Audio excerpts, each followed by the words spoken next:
Once again, we have another example of an NHS scandal, this time at one of our biggest mental health hospitals in the United Kingdom.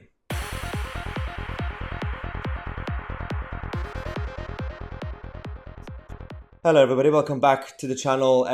This video is going to be slightly devastating and sad and dark. We have on this channel occasionally been exposing the scandals that we see around the country.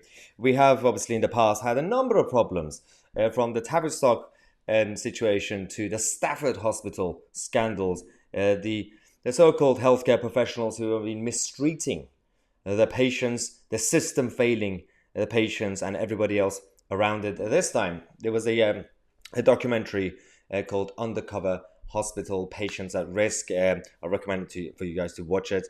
I was actually recommended this by a student of clinical psychology, and the point of this is that these sort of scandals could actually even repel a number of good-hearted and talented people who want to get into the profession from actually even doing it.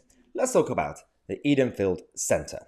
Yes, so this place that has a number of mental health patients and primarily a big group of people who have autism, and they are being treated like animals in that place. And this is the biggest problem that we have, and I want to talk about this in this video for you guys because there is a massive problem with the issue of mental health in this country because of blanket policies that we always create.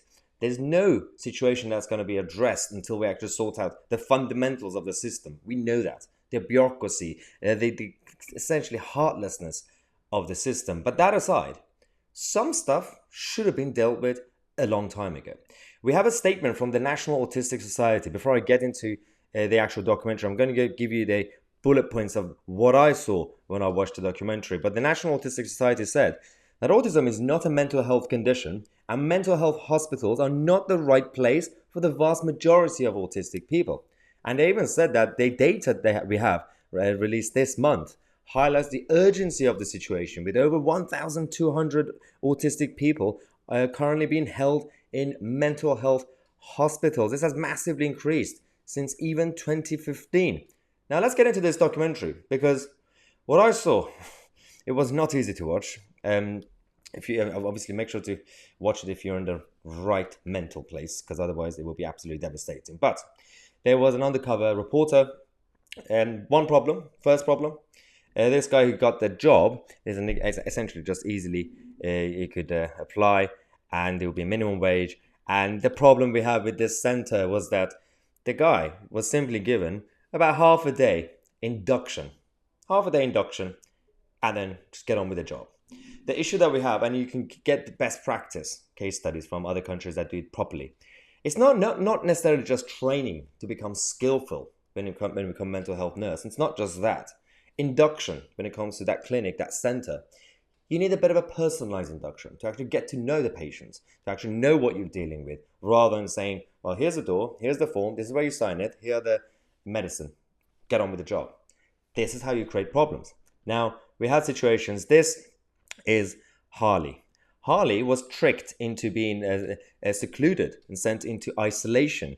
A number of these patients who are simply autistic and they don't even cause trouble, they are being sent into isolation weeks and days just because some of the staff are lazy and just want to have peace. They don't want trouble. They just want to sit around and do nothing. So they send these kids into isolation and they get secluded to make less trouble from their perspective. That's one issue. Secondly, in this documentary, we see a number of examples of abuse physically for banter. They laugh. The nurses, the staff laugh as they go and target these innocent patients. The key word is patient, not a prisoner, patient. That's one thing. Another issue, this photo. This is Hannah. She's in her early 20s, a recently qualified nurse.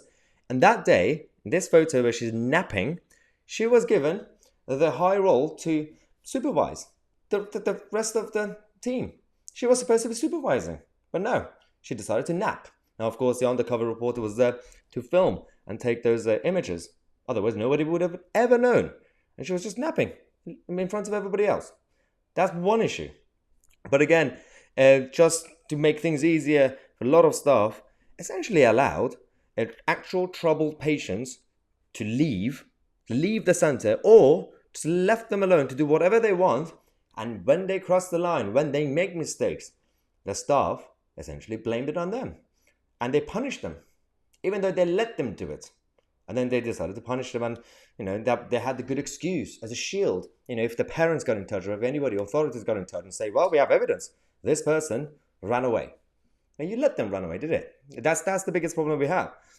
Now, this documentary gets, obviously, it escalated throughout the whole show, because one of the problems that we had was there's the physical harm, there is complacency, and there is an actual accidental, at least, close to the red line.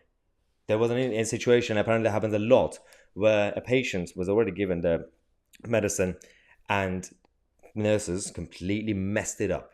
And they were essentially going to accidentally overdose the patients, saying every now and then, coming back and say, oh, you need to take your pill. And they don't believe the patient. They say, no, you're probably lying.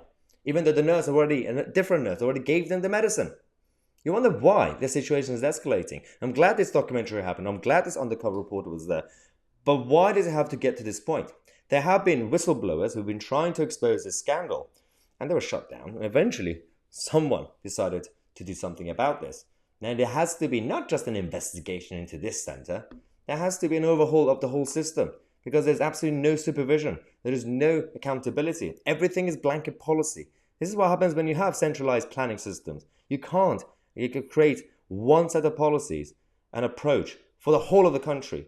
Everything has to be personalized, everything has to be localized, and everything has to be accountable.